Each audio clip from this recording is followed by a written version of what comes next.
Hello students, welcome to Edu Shakha. आज की video में डिस्कस करने जा रहे हैं साइंस ऑब्जेक्टिव क्वेश्चंस का सेट नंबर 8। मेरे साथ साथ आप भी इस सेट को बनाते रहिएगा और देखिएगा आपको कितना आता है। चलिए शुरू करते हैं आज का ये सेट। What is the function of iris in the human eye? मानव नेत्र में आइरिस का कार्य क्या होता है? आइरिस क्या होता है? जो हमारे आंखों के बीच में जो कलरफुल पार्ट होता है ना, रंगीन पार्ट, ब्लैक, ब्राउन, ब्लू, तो यही कलरफुल पार्ट को आइरिस कहते हैं। तो आइरिस करता क्या है? तो आइरिस इस बात को नियंत्रित करता है कि कितना लाइट जो है हमारे आंखों में जाएगा, कितना प्रकाश हमारे आंखों में जाएगा, इसी बात को नियंत्रित करता है आइरिस। तो ऑप्शन नंबर जो है बी इसका सही जवाब हो जाएगा। Which part of eye is responsible for focusing light on retina? आँख का कौन सा हिस्सा रेटिना पर प्रकाश को केंद्रित करने के लिए जिम्मेदार है? तो लेंस जो होता है ये लाइट को फोकस करता है रेटिना पर। तो option number A. What is the power of accommodation of eye? आँख के समायोजन क्षमता क्या है? तो देखो, एकोमोडेशन का मतलब क्या होता है कि हमारा आँख जो है ना, वो चाहे हम पास देखें चाहे दूर देखें, तो पास और दूरी के अनुसार एडजस्ट करते रहता है हमारा आँख। तो वो फोकल लेंथ को जो है एडजस्ट करते रहता है। तो ऑप्शन नंबर बी जो है वो हो जाएगा। The defect of vision in which a person cannot see distinct object clearly is called। वह दृष्टि दोष जिसमें व्यक्ति दूर की वस्तुएं स्पष्ट रूप से नहीं देख सकता है, उसे क्या कहते हैं? तो देखिए, इसमें क्या होता है कि इसमें पास की चीज़ें तो क्लियरली दिखाई देती हैं, बट दूर की चीज़ें दिखाई नहीं देती हैं। तो जब दूर की चीज़ें दिखाई नहीं देती हैं तो इसको हम कहते हैं मायोपिया। इसको शॉर्ट साइटेडनेस भी कहा जाता है। और हाइपरमेट्रोपिया में उल्टा होता है, नज़दीकी दिखाई नहीं देता है और दूर का क्लियर दिखाई देता है। Which lens is use to correct myopia? तो मायोपिया को ठीक करने के लिए कौन सा लेंस का उपयोग करते हैं? तो मायोपिया को ठीक करने के लिए कॉनकेव लेंस का जो है इस्तेमाल किया जाता है, अवतल लेंस। और हाइपरमेट्रोपिया को ठीक करने के लिए जो है कॉन्वेक्स लेंस का इस्तेमाल किया जाता है। What causes hypermetropia? तो हाइपरमेट्रोपिया में क्या होता है, जो आईबॉल होता है ना, आँख का गोला, वो छोटा हो जाता है। तो नेत्र गोलक का छोटा होने के कारण जो है इमेज जो है ना, वो रेटिना पे ना बनकर रेटिना के पीछे बनता है। तो ऑप्शन नंबर बी यहाँ पर जो है सही हो जाएगा। A person has both myopia and hypermetropia, which lens is use to correct the defect? एक व्यक्ति को मायोपिया और हाइपरमेट्रोपिया दोनों ही हैं, तो इस दोष को ठीक करने के लिए वो कौन से लेंस का उपयोग करेगा? तो जब दोनों ही जो डिफ़ॉल्ट रहेगा आँखों में, तो उसकी वजह से जो है व्यक्ति इस्तेमाल करता है बाईफोकल लेंथ। बाईफोकल लेंथ में क्या होता है ना, जो चश्मा होता है, चश्मे के नीचे वाले भाग में जो है कॉन्वेक्स लेंस फिट कर दिया जाता है और ऊपर वाले भाग में जो है कॉनकेव लेंस रहता है। तो इस तरीके से इसको बोलते हैं बाईफोकल लेंस, जिसका मायोपिया और हाइपरमेट्रोपिया दोनों ही पाया जाता है, तो उसमें इस लेंस का उपयोग किया जाता है, bifocal lens. What is dispersion of light? प्रकाश का विचलन डिस्पर्शन क्या कहलाता है? तो डिस्पर्शन का मतलब होता है जो लाइट होता है ना, प्रकाश, वो 7 अलग अलग रंगों में जो है टूट जाता है, इसी को बोलते हैं डिस्पर्शन। जैसे कि प्रिज्म से जब हम लाइट को पास करवाते हैं तो सफ़ेद लाइट जो है ये 7 अलग अलग कलर में टूट जाता है, तो इस प्रक्रिया को डिस्पर्शन कहते हैं। और जो 7 अलग अलग किरणें हमें मिलती हैं उसको हम कहते हैं spectrum. Which colour of light is scattered the most in the atmosphere? सबसे ज़्यादा स्कैटर्ड कौन करता है?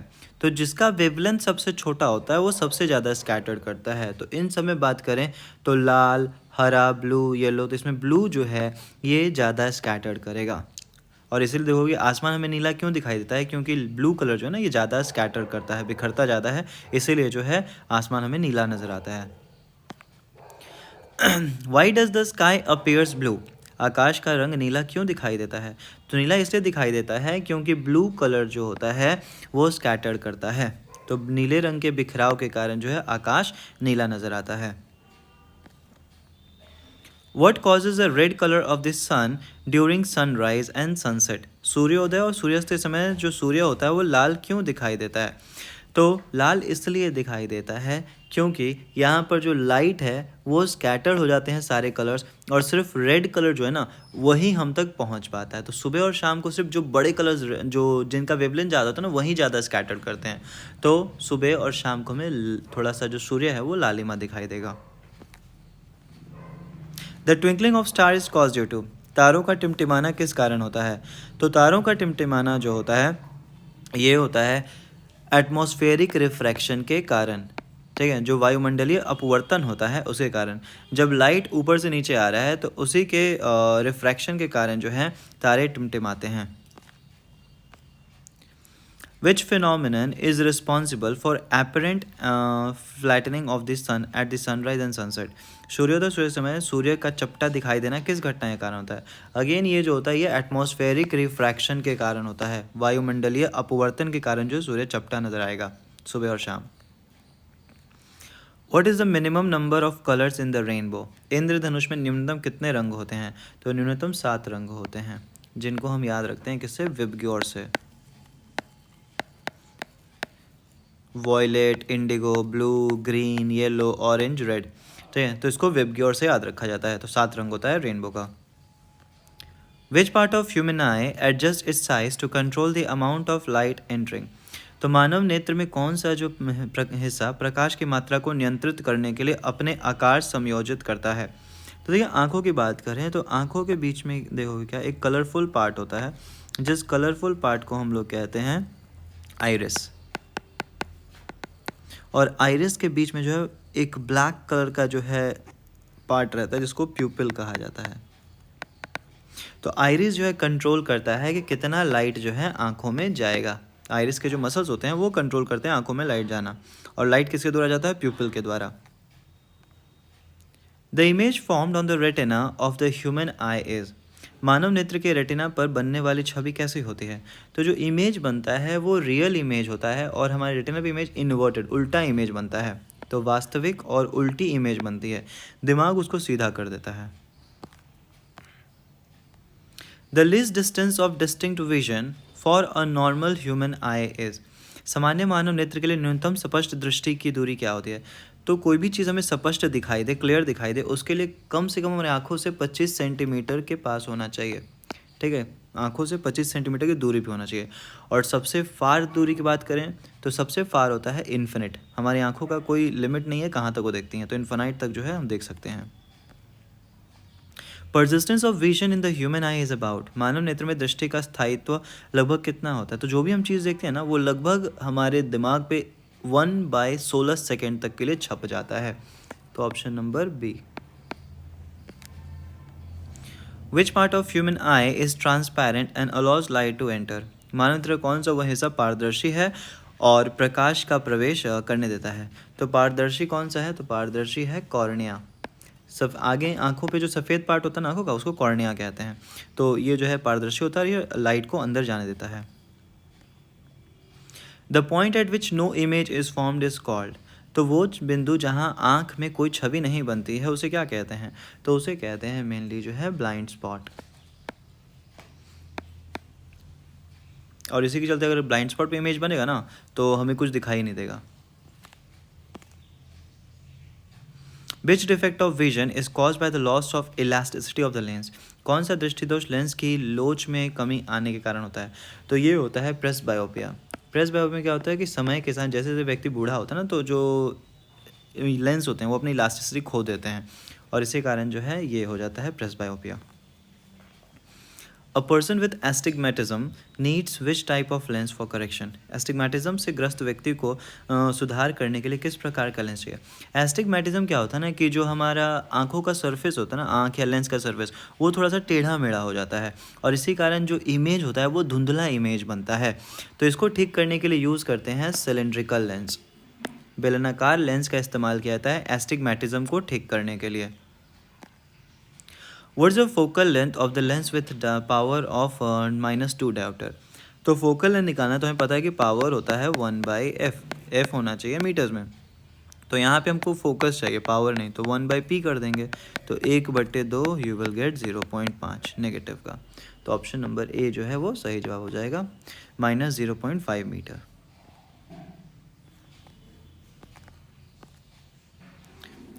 Presbyopia usually occurs.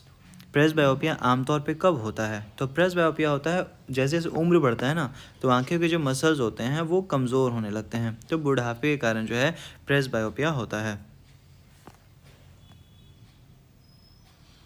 In hypermetropia the image of a near by object is formed. Hypermetropia में निकट की वस्तु जो प्रतिबिंब कहाँ बनता है?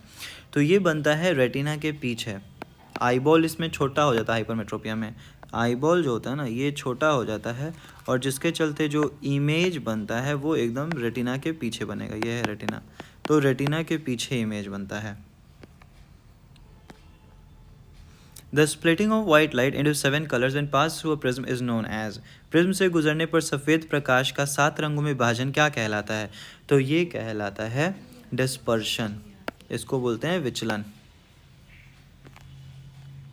Which colour of light deviates the most during the dispersion. विचलन के दौरान कौन सा रंग सबसे अधिक मुड़ता है?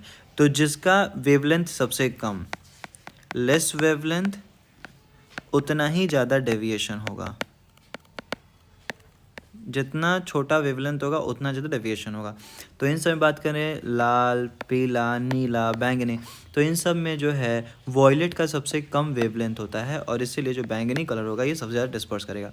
वहीं रेड का जो सबसे ज़्यादा वेवलेंथ होता है तो ये सबसे कम डिस्पर्शन करेगा।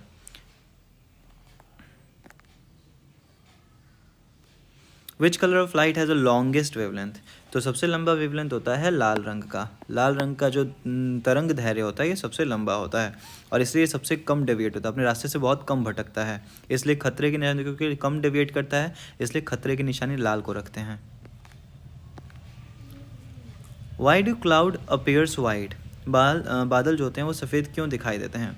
तो बादल सफ़ेद इसलिए दिखते हैं क्योंकि ये सारे ही रंगों को समान बिखराव करते हैं। जितने भी कलर्स होते हैं ना, सबको ये इक्वली स्कैटर्ड करते हैं, इसलिए जो है ये वाइट दिखते हैं। The colour of sky appears black to the astronauts in the space because.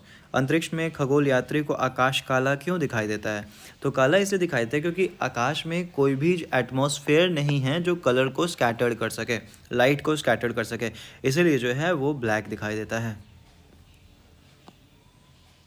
The danger signals are of red colour because. खतरे के संकेत लाल रंग क्यों होते हैं? तो लाल रंग इसलिए होते हैं क्योंकि लाल जो है वो सबसे कम स्कैटर्ड करता है। लाल रंग जो है सबसे कम स्कैटर्ड करता है और इसीलिए जो है ये दूर दूर तक दिखाई दे सकता है, बिखरेगा नहीं, दूर तक नज़र आएगा। The phenomenon of advance sunrise and delayed sunset is caused by. जल्दी सूर्योदय और देर से सूर्यास्त का कारण कौन सी घटना से होता है? तो अगेन ये किस कारण हो रहा है? तो ये रिफ्रैक्शन के कारण होता है। वायुमंडल में जो अपवर्तन है, वायुमंडलीय अपवर्तन के कारण जो है ऐसा होता है। What is the phenomenon responsible for the formation of spectrum in the prism?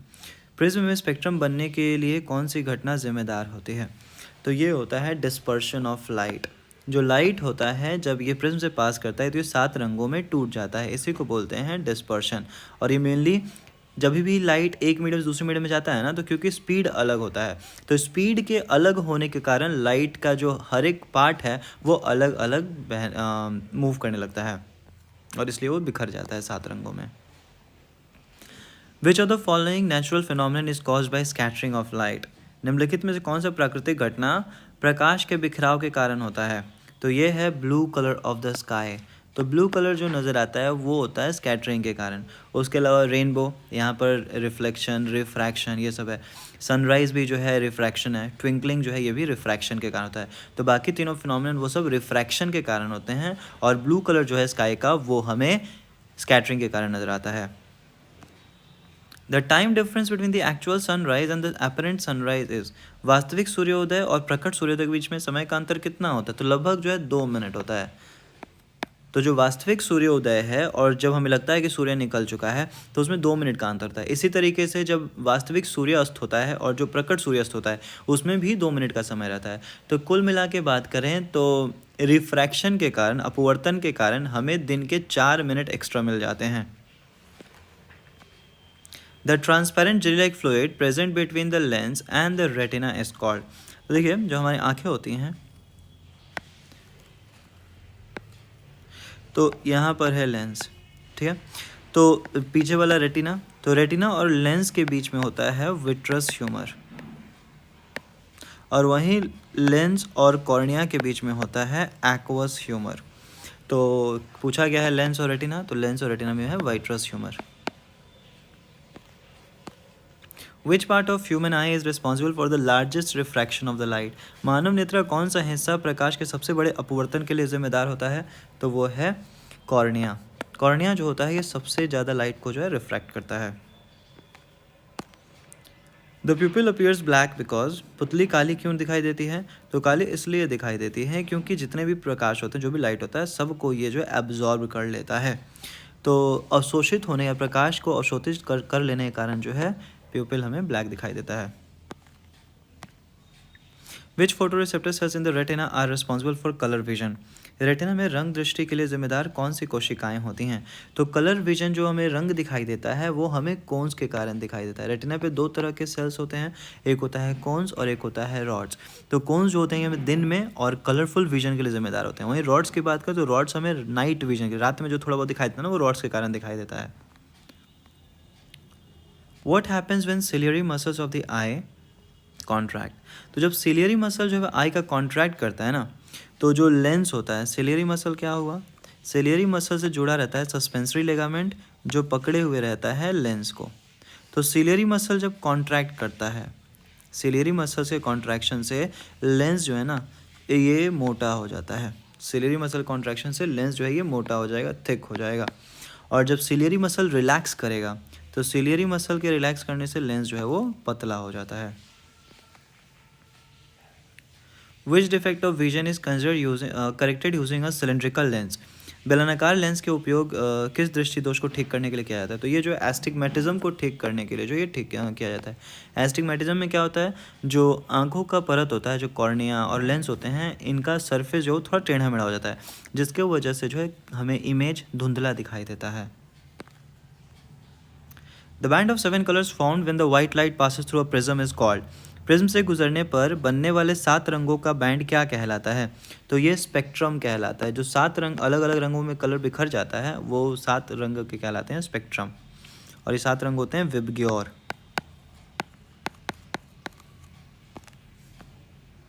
The twinkling of star is more pronounced on. तारों का टिमटिमाना किस स्थिति में सबसे अधिक स्पष्ट होता है? तो जब एकदम साफ रात होगा ना, क्लियर नाइट, तो उस समय जो है हमें ट्विंकलिंग ऑफ स्टार ज़्यादा देखने को मिलता है। तारों का टिमटिमाना हमें अच्छा खासा देखने को मिलेगा। The rainbow is formed due to. इंद्रधनुष का निर्माण किस कारण होता है? तो रिफ्लेक्शन भी है, रिफ्रैक्शन भी है और डिस्पर्शन भी है। Option number A. Which phenomenon explains why the star seems higher in the sky than their actual position? कौन सी घटना से ये समझाती है कि तारे अपने वास्तविक स्थान से ऊंचे दिखाई देते हैं? तो इसका कारण है रिफ्रैक्शन। एटमॉस्फेरिक रिफ्रैक्शन जो होता है, वायुमंडलीय अपवर्तन, इसके कारण जो अपना ओरिजिनल पोजीशन था वो नज़र ना आके वो दूसरे जगह नज़र आते हैं। The part of eye where the light sensitive cells are located is. नेत्र का वो हिस्सा जहाँ प्रकाश संवेदनशील कोशिकाएं स्थित होती हैं कहलाती हैं रेटिना। तो रेटिना पे जो है ये रॉड्स एंड कोन्स उपस्थित होते हैं। What is the SI unit of electric current? विद्युत धारा का एसआई इकाई क्या है? तो करंट का यूनिट होता है एम्पियर। ओके, वोल्ट की बात करें तो ये किसका यूनिट है? ये पोटेंशियल का यूनिट होता है। ओम रेजिस्टेंस का यूनिट है। और कूलम की बात करें तो ये चार्ज का यूनिट होता है। Which instrument is use to measure electric current? विद्युत धारा को मापने के लिए किस यंत्र का उपयोग किया जाता है? तो इसके लिए यूज़ किया जाता है एमीटर। एमीटर जो होता है ये करंट को नापता है। उसके अलावा वोल्ट मीटर की बात करें तो ये पोटेंशियल डिफरेंस को नापता है। गैल्वेनोमीटर जो होता है ये बस ये देखता है कि करंट है कि नहीं है, ठीक है, बस डिटेक्ट करता है, कितना है वो नहीं पता करेगा, बस डिटेक्ट करेगा करंट है या नहीं है। और रियोस्टैट होता है वेरिएबल रेजिस्टेंस। रेजिस्टेंस को बदलने के लिए हम रियोस्टैट का इस्तेमाल करते हैं। What is the relationship between V, I and R? तो तो V और I के बीच में क्या रिलेशन, तो ओम्स लॉ क्या कहता है, ओम्स लॉ कहता है V is directly proportional to I। Potential difference होता है वो करंट पे निर्भर करता है, तो जब प्रोपोर्शनलिटी के साइन को हटाते हैं तो हम ले लेते हैं एक कांस्टेंट जो कि है R, तो V is equal to IR, option number A. What happens when the resistance of the conductor when its length is doubled? किसी चालक की लंबाई दोगुनी होने पर उसका प्रतिरोध क्या होगा। देखो रेजिस्टेंस क्या होता है, तो रेजिस्टेंस जो होता है वो होता है रो एल बाई ए, लंबाई और एरिया पे निर्भर करता है। अब यहाँ पे क्या बोल रहा है कि जब हम लंबाई को डबल करेंगे, लेंथ को डबल करेंगे, तो लंबाई को अगर डबल करें तो हम देख रहे हैं कि रेजिस्टेंस डायरेक्टली लेंथ पे निर्भर करता है, तो लंबाई को डबल करेंगे तो रेजिस्टेंस भी हो जाएगा डबल।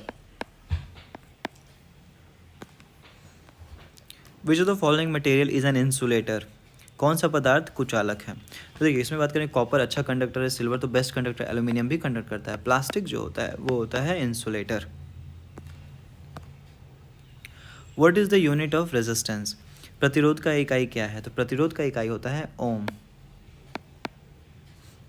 इसको दर्शाते हैं इस तरीके से। What is the formula to calculate electric power, विद्युत शक्ति को गणना किस प्रकार किया है, तो इलेक्ट्रिक पावर नापा जाता है P is equal to VI। और अभी आपने पढ़ा है कि जैसे कि हम लोग पता है V होता है IR के बराबर, तो इस वैल्यू को हम यहाँ पुट कर सकते हैं, तो पावर हो जाएगा IR V की जगह और I, तो ये हो गया I²R। ठीक है, इसी तरीके से यहाँ से आप क्या निकाल सकते हो, I की बात करें तो I हो जाता है V/R, तो इसको अगेन यहाँ पुट कर सकते हो, तो पुट करोगे तो क्या बन जाएगा V इंटू V/R, तो V²/R, तो पावर PI भी हो सकता है, पावर I²R हो सकता है, और पावर जो है V²/R भी हो सकता है, तो सभी जो यहाँ पे सही है। What is the resistance of a conductor when the current is 3 ampere and the voltage is 12 volt, तो अगर धारा में 3 एम्पियर का करंट है और वोल्टेज है 12 वोल्ट, तो उसका प्रतिरोध बताना है। तो V होता है IR के बराबर, तो V है 12, I है 3 और R तो पता नहीं, तो R हो जाएगा 12/3, यू विल गेट 4 एम्पियर, 4 ओम, तो रेजिस्टेंस हो गया 4 ओम का। If three resistors of 2 ohm each are connected in series, what is the total resistance? यदि 2 ओम के 3 प्रतिरोध श्रृंखला से जुड़े हैं तो कुल प्रतिरोध का क्या होगा, तो जब सीरीज़ में जोड़ते हैं, सीरीज़ का मतलब क्या होगा, सब एक साथ कनेक्टेड रहेंगे। ठीक है, तो 3 रेजिस्टेंस है 2 ओम का, तो जब सीरीज़ में होता है तो हम क्या करते हैं, सारे रेजिस्टेंस को आपस में जोड़ देते हैं, तो 2 + 2 + 2 ये हो जाएगा 6, तो 6 ओम का जो है नेट रेजिस्टेंस हो जाएगा। और जब भी कोई कनेक्शन सीरीज़ में हम करते हैं तो यहाँ पे ध्यान रखिएगा करंट जो होता है वो सेम रहता है। Which of the following is a non ohmic device, निम्नलिखित में कौन सा जो है उपकरण गैर ओमिक है, तो नॉन ओमिक डिवाइस क्या होता है, जो ओम्स लॉ को फॉलो नहीं करता। तो ज़्यादातर जो सेमी कंडक्टर्स होते हैं ना, सेमी कंडक्टर्स होते हैं वो ओम्स लॉ को फॉलो नहीं करते हैं, तो डायोड जो होता है ये भी ओम्स लॉ को फॉलो नहीं करता है। उसके अलावा इसमें एक और जो ऑप्शन है फिलामेंट बल्ब, ये भी ओम्स लॉ को फॉलो नहीं करेगा, तो बी और डी दोनों इसके सही जवाब होंगे। ठीक है, ऑप्शन के अनुसार। The heating effect of electric current is used in which device, विद्युत धारा के तापीय प्रभाव का उपयोग किस उपकरण में होता है। तो देखिए हीटिंग करंट की बात करें, करंट का हीटिंग इफेक्ट है, मैग्नेटिक इफेक्ट है, तो यहाँ पे हीटिंग इफेक्ट बताना है, जहाँ पे गर्मी का इस्तेमाल किया जा रहा है, तो इलेक्ट्रिक आयरन जो होता है इस्त्री, इसमें जो हीटिंग इफेक्ट का यूज़ किया जाता है। What is the value of 1 kWh in joules, तो 1 kWh की बात करें तो किलोवाट का मतलब क्या हुआ, 1000 वाट, और आवर का मतलब क्या होता है 3600 सेकेंड, और वाट और सेकेंड को ही कहते हैं जूल, तो ये कितना हो गया, तो ये हो जाता है 100 जूल इतना, और इसी को जब डेसिमल सिस्टम में लिखेंगे 3.6 10⁶ जूल, ऑप्शन नंबर बी जो है इसका सही जवाब हो जाएगा। What is the resistivity of material dependent on, तो किसी पदार्थ का जो रोधकता होता है वो किस पर निर्भर करता है, तो रेजिस्टिविटी निर्भर करता है सिर्फ मटेरियल पे, किस चीज़ से वो बना हुआ है उस पर निर्भर करता है। हाँ, रेजिस्टेंस अगर कहता है तो लंबाई, क्रॉस सेक्शन लिया, रेजिस्टेंस निर्भर करता है लंबाई उस पर, लेकिन रेजिस्टिविटी बोला है तो रेजिस्टिविटी सिर्फ और सिर्फ जो है मटेरियल पे निर्भर करता है। Which rule is use to determine the direction of current in the straight conductor, किस नियम का उपयोग किसी चालक में धारा की दिशा निर्धारित करने के लिए किया जाता है, तो यह है Fleming's right hand rule. Fleming के दाएं हाथ का नियम जो है यूज़ किया जाता है, जिसमें क्या है, देखो राइट हैंड रूल की बात करें तो अंगूठा हो गया, फर्स्ट फिंगर हो गया और ये जो है सेंट्रल फिंगर हो गया। तो क्या करते हैं, जो थंब होता है इसको फोर्स की दिशा में और जो फोर फिंगर है उसको फील्ड की दिशा में, तो जो सेंट्रल फिंगर होता है ये दे देगा हमको current. What is equivalent resistance of two resistors of 6 ohm each are connected in parallel? तो पैरेलल में जोड़ना, तो पैरेलल में जोड़ने का मतलब क्या होता है कि सबका जो कनेक्शन होता है वो अलग अलग। पैरेलल में क्या होता है, पोटेंशियल डिफरेंस जो है सब पे सेम रहता है। तो 6 ओम है, दो इक्वल रेजिस्टेंस है, तो ये भी 6 ओम, ये भी 6 ओम। तो पैरेलल का निकालने के लिए हम क्या करते हैं, उसका रेसिप्रोकल को जोड़ते हैं। तो कितना हो जाएगा, 2/6 1/3, तो आ जाएगा 3 ओम। तो 3 ओम जो है वो सही जवाब हो जाएगा। Electric current flows in which direction in the circuit? तो जो इलेक्ट्रिक करंट होता है वो किसी भी सर्किट में किधर से फ्लो करता है? तो मेनली अगर हम इलेक्ट्रॉन के मूवमेंट की बात करें तो इलेक्ट्रॉन मूव करते हैं नेगेटिव से पॉजिटिव की तरफ, लेकिन करंट की बात करें तो करंट का डायरेक्शन उल्टा होता है, पॉजिटिव टू नेगेटिव। तो करंट का डायरेक्शन हो जाएगा from positive terminal to negative terminal. अगर इलेक्ट्रॉन का डायरेक्शन पूछता तो उल्टा। The device converts electrical energy into mechanical energy.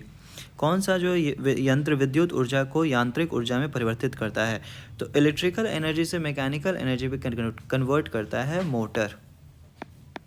Generator उल्टा काम करता है। जनरेटर क्या करता है, जनरेटर जो है मैकेनिकल को कन्वर्ट कर देता है इलेक्ट्रिकल में। What happens to the power if the current in a circuit is doubled? यदि सर्किट में धारा दोगुनी हो जाए तो शक्ति पर क्या प्रभाव पड़ेगा? तो देखिए, अगर हम बात करते हैं पावर को लेकर कि करंट को अगर हम डबल कर देते हैं तो पावर पे क्या असर पड़ेगा?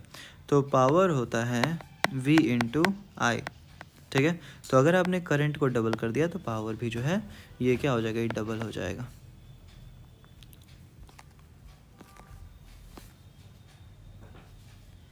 इन a series circuit the current through each component is. श्रृंखला सर्किट में प्रत्येक घटक के माध्यम से धारा, तो धारा कैसा रहता है? तो अगर सीरीज़ कनेक्शन की बात करते हैं तो सीरीज़ कनेक्शन में क्या होता है, करंट जो रहता है वो सेम रहता है। इसी तरीके से अगर हम पैरेलल कनेक्शन की बात करें तो पैरेलल कनेक्शन में पोटेंशियल डिफरेंस जो रहता है वो सेम रहता है। तो सीरीज़ में करंट सेम ही रहेगा, समान। What does the slope of VI represents? तो VI ग्राफ का जो ढाल होता है, स्लोप होता है, वो क्या बताता है? वो करंट बताता है, धारा, या फिर रेजिस्टेंस, प्रतिरोध, या फिर पावर, शक्ति, या फिर वोल्टेज के बारे में बताता है। तो इसका आंसर जो है आप हमें दीजिए कमेंट सेक्शन में, ठीक है। तो आज के लिए जो है इतना ही रखते हैं। आप भी बनाते रहिए और अपने मार्क्स भी मुझे कमेंट सेक्शन में बताइए। चलिए आज के लिए इतना ही, धन्यवाद।